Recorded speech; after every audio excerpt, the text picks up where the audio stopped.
আজকে আমি তোমাদের সাথে শেয়ার করব প্রাকৃতিক রসে ভরা টক মিষ্টি ক্যান্ডি রেসিপি। এই ক্যান্ডি বা লজেন্সগুলো মাত্র 5 মিনিটে দুটো মাত্র উপকরণ দিয়ে আর মোল্ড ছাড়া শুধুমাত্র হাত দিয়েই খুব সহজেই বানিয়ে নেওয়া যায়। ক্যান্ডিগুলো বাড়িতে এইভাবে বানিয়ে রাখলে যেমন অনেক বেশি স্বাস্থ্যকর হবে, তেমনি বহুদিন স্টোর করে রেখে যখন খুশি খাওয়া যাবে। নমস্কার বন্ধুরা, বেঙ্গলি ওভেনে তোমাদের সবাইকে স্বাগত জানাই। আমি এখানে 3 রকম ভিন্ন ভিন্ন স্বাদের ক্যান্ডি বা লজেন্স বানিয়েছিলাম। তার জন্য এখানে আমি 2টো কমলা লেবু নিয়েছি কিছুটা বেদানা আর কয়েকটা মুসম্বি লেবু। প্রথমে এই ফলগুলোকে আমি খুব ভালোভাবে ধুয়ে পরিষ্কার করে নিয়ে বেদানাগুলোকে 4 টুকরো করে কেটে নিয়েছি। কমলা লেবুগুলোর খোসাগুলো এইভাবে খুব ভালোভাবে ছাড়িয়ে নিচ্ছি। এবার বেদানার দানাগুলোকেও এইভাবে ছাড়িয়ে নিতে হবে। আর মুসম্বি লেবুগুলোকে মাঝখান থেকে দুভাগ করে কেটে নিয়েছি।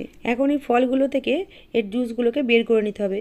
জুসার থাকলে জুসারের মাধ্যমে বের করে নিতে পারো। যেহেতু সবার ঘরে জুসার থাকে না, তাই আমি এখানে ছাঁকনি দিয়ে এভাবে লেবুর রসগুলোকে বের করে নিচ্ছি। এইভাবে লেবুর কোয়াগুলোকে ছাঁকনির উপরে রেখে হাত দিয়ে প্রেসার দিলে রসটা খুব সহজে বেরিয়ে আসবে আর দানা ছিবড়েগুলো আলাদা হয়ে যাবে। কমলা লেবুগুলো বেশ রসালো ছিল, তাই দেখো অনেকটা পরিমাণে রস বেরিয়েছে। আমি প্রথমে মেপে নিলাম যাতে আমাদের চিনিটা মাপতে সুবিধা হয়। একটা বাটির মাপ করে 1.25 বাটি লেবুর রস হয়েছে। যতটা লেবুর রস আমি ঠিক ততটাই চিনি দিলাম। চিনির পরিমাণটা একটু বেশি হলেও কোনো অসুবিধা হবে না। ফ্লেমটাকে মিডিয়াম টু হাইতে রেখে প্রথমে চিনিটাকে লেবুর রসের সাথে খুব ভালোভাবে মিশিয়ে নিতে হবে। চিনিটা যখন লেবুর রসের সাথে পুরোপুরি মিশে যাবে তখন এইরকম ফেনার সৃষ্টি হবে। তখন স্প্যাচুলা দিয়ে এইভাবে একটু নাড়াচাড়া করে দিতে হবে।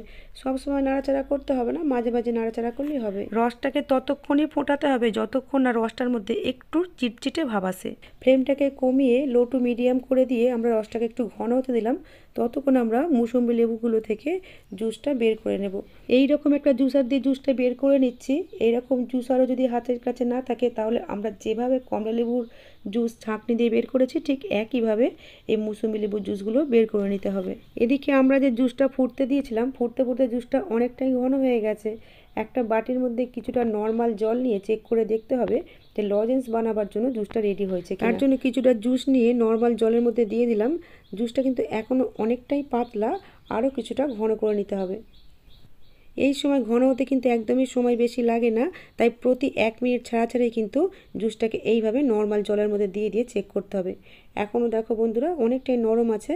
এই যে এইভাবে ডালা পাকলে কিন্তু অনেকটা নরম মনে হচ্ছে, আর দু হাতে টান দিলেও কিন্তু খুব সহজে ছেড়ে যাচ্ছে।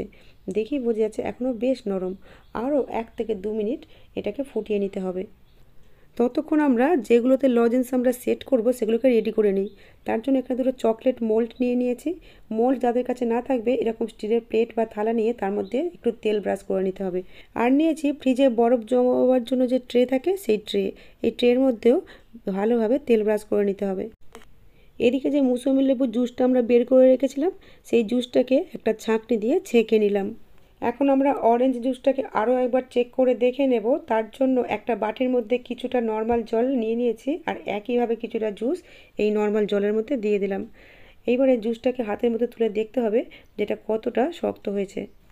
বন্ধুরা দেখো জুসটা কিন্তু এখন অনেকটা শক্ত হয়ে গেছে। এই যে এইভাবে টানতে কিন্তু অসুবিধা হচ্ছে, বেশ শক্ত হয়ে গেছে। অতএব লজেন্স তৈরি করার জন্য জুসটা একদম রেডি। এখন খুব তাড়াতাড়ি এই মোল্ড বা স্টিলের প্লেট বা ট্রের মধ্যে জুসটাকে দিয়ে দিতে হবে, নাহলে কিন্তু এই প্যানের মধ্যেই জমতে শুরু করে দেবে। আর জুসটাকে কিন্তু প্যান থেকে অন্য কোনো পাত্রে ঢাললে তাড়াতাড়ি ঠান্ডা হয়ে যাবে, তাই গরম প্যানের মধ্যে রেখে এইভাবে সেট করে নিতে হবে। আর মোল্ডের মধ্যে কিন্তু কোনো তেল ব্রাশ করার দরকার নেই। আর মোল্ডে হাফ হাফও দিতে পারো বা ফুল করেও দিতে পারো। আমি ভর্তি ভর্তি করে দিয়েছি। তেল মাখানো স্টিলের প্লেটের মধ্যে অল্প অল্প করে দিয়ে দিলাম। এখন তেল মাখানো ট্রের মধ্যে দিয়ে দিচ্ছি। এখানেও তোমরা হাফ বা ফুল ইচ্ছে মতো দিতে পারবে। এইভাবে সেট করতে করতে জুসটা যদি একটু শক্ত হয়ে যায় তাহলে জুসটাকে আরও একবার প্যানের মধ্যে বসিয়ে 2 থেকে 3 সেকেন্ড গরম করে নিলেই কিন্তু নরম হয়ে যাবে, আর কোনো অসুবিধাই হবে না। বন্ধুরা আমি তোমাদের সব কিছু খুঁটিয়ে খুঁটিয়ে এই কারণেই বলি, যদি আমার রেসিপি দেখে তোমরা রেসিপি বানাতে চাও যাতে কোনো অসুবিধায় না পড়ো, তার জন্য আমি সব কিছু খুঁটিয়ে বলে দেওয়ার চেষ্টা করি। আর যদি ক্যান্ডিগুলো একটু গোল বা লম্বাকৃতি হিসেবে বানাতে চাও তাহলে জুসটা যখন একটু ঘন হয়ে আসবে তখন এইভাবে গোলাকার, ডিম্বাকার বা লম্বাকৃতির যে কোনো শেপ দিতে পারবে। অরেঞ্জ ক্যান্ডিগুলো বানানো হয়ে গেছে, এগুলো জমতে থাক। জমতেও কিন্তু বেশিক্ষণ সময় লাগে না, 20 থেকে 25 মিনিটের মধ্যেই কিন্তু এগুলো ঠান্ডা হয়ে গিয়ে জমে যাবে। ততক্ষণ আমরা মুসম্বি লেবুর ক্যান্ডি বা লজেন্সগুলোকে বানিয়ে নেব। তার জন্য একটা ওভেনের মধ্যে প্যান বসিয়ে মুসম্বি লেবুর জুসটা ঢেলে দিয়েছি, আর যতটা জুস ঠিক ততটাই চিনি দিয়ে প্রথমে মিডিয়াম টু হাই ফ্লেমে চিনিটাকে রসের সাথে ভালোভাবে মিশিয়ে নিতে হবে। তারপর চিনিটা মিশিয়ে গিয়ে যখন এরকম ফেনার সৃষ্টি হবে তখন ফ্লেমটাকে লো টু মিডিয়ামে করে দিয়ে রসটাকে ঘন হতে দিলাম। আর এদিকে আমরা যে বেদানাগুলো ছাড়িয়ে রেখেছিলাম সেই দানাগুলো থেকে জুসটাকে ছাঁকনির সাহায্যে বের করে নিচ্ছি। আর মাঝে মাঝে জুসটা এইভাবে চেক করে দেখতে হবে যে লজেন্স তৈরি করার অবস্থায় এসেছে কিনা। রসটা কিন্তু এখনও রেডি হয়নি, আরও 2-1 মিনিট মতো এই রসটাকে ফুটিয়ে নিতে হবে। ততক্ষণ আমরা একটা প্লেটের মধ্যে তেল ব্রাশ করে রেখে দিলাম, আর বাকি বেদানার দানা থেকে জুসটা বের করে নেব। বেদানার জুসটা বের করতে করতে আরও একবার চেক করে দেখে নিলাম। দেখো বন্ধুরা, এবার কিন্তু আমাদের এই জুসটা রেডি হয়ে গেছে। এখন গ্যাসের ফ্লেমটা অফ করে দিয়েছি। এখন যত তাড়াতাড়ি সম্ভব প্লেট, ট্রে বা চকলেট মোল্ড যার মধ্যে সেট করো না কেন তার মধ্যে দিয়ে দিতে হবে। তো আমি প্রথমে মোল্ডের মধ্যে দিলাম, তারপর তেল মাখানো প্লেটের মধ্যে দিয়েছি। আর নিচে দেখো এই যে ঘন হয়ে গেছে, এটাকে হাতের মধ্যে নিয়ে এইভাবে প্রথমে গোল শেপ দিলাম, তারপর লম্বাটে শেপ দিলাম, তারপর চ্যাপ্টা শেপ দিলাম। এইভাবে তুমি তোমার খুশি মতো যে কোনো শেপে কিন্তু খুব সহজে বানিয়ে নিতে পারবে। এখন বেদানার জুসটা দিয়ে বেদানার লজেন্সগুলো আমরা বানিয়ে নেব। তার জন্য একইভাবে ওভেনের মধ্যে একটা প্যান বসিয়ে তার মধ্যে যতটা জুস তার থেকে একটু বেশি পরিমাণে চিনি দিয়ে চিনিটাকে রসের সাথে মিশিয়ে দিলাম। ততক্ষণ আমরা প্রথমে যে অরেঞ্জ লজেন্সগুলো বানিয়েছিলাম সেগুলো মোল্ড থেকে খুলে নেব। এখন 20 মিনিটের বেশি হয়ে গেছে, চকলেটগুলো খুব ভালোভাবে সেট হয়ে গেছে। আর লজেন্সগুলো যে কতটা পারফেক্ট হয়েছে আওয়াজ শুনে বুঝতে পারলে বন্ধুরা। ক্যান্ডি বা লজেন্স আমাদের ছোট থেকে বড় সবারই কিন্তু একটা প্রিয় খাবার। আমরা দোকান থেকে যে ক্যান্ডিগুলো কিনে খাই সেগুলোতে কিন্তু কোনো ফলের রস দেওয়া থাকে না, দেওয়া থাকে ফলের ফ্লেভার। কিন্তু ফলের রস দিয়ে আমরা যদি বাড়িতে এইভাবে লজেন্সগুলো বানিয়ে নিই তাহলে লজেন্সগুলো যেমন সুস্বাদু হয় তেমনি স্বাস্থ্যকর হয়, আর বানাতে সময়ও যেমন খুব কম লাগে আর অনেক কম খরচও পড়ে। যেসব বাচ্চারা ফল খেতে চায় না তাদেরকে কিন্তু এইভাবে ফল খাওয়াতে পারো। তাছাড়া এইভাবে বানিয়ে কোনো কৌটোর মধ্যে রেখে দিলে অনেক দিন পর্যন্ত স্টোর করে রেখেও দেওয়া যাবে আর ইচ্ছে মতো খাওয়াও যাবে। বন্ধুরা, তোমাদের সাথে কথা বলতে বলতে বেদানার জুসটাও কিন্তু লজেন্স তৈরির জন্য রেডি হয়ে গেছে। এই জুসটাকেও কিছুটা দিলাম মোল্ডের মধ্যে, কিছুটা তেল মাখানো প্লেটে, আর কিছুটা বরফের ট্রের মধ্যে।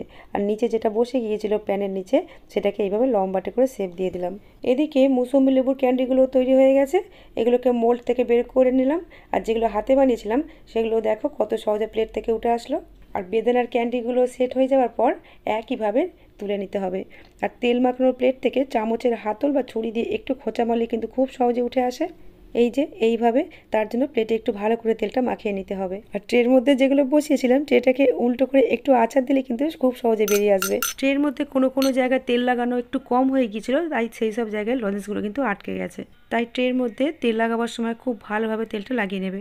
বন্ধুরা, আজ তাহলে এই পর্যন্তই। তোমাদের সাথে আবার দেখা হবে নতুন কোনো রেসিপির সাথে। তোমরা ভালো থেকো, সুস্থ থেকো, সাবধানে থেকো। শেষ পর্যন্ত ভিডিওটা দেখার জন্য তোমাদের সবাইকে জানাই অসংখ্য ধন্যবাদ।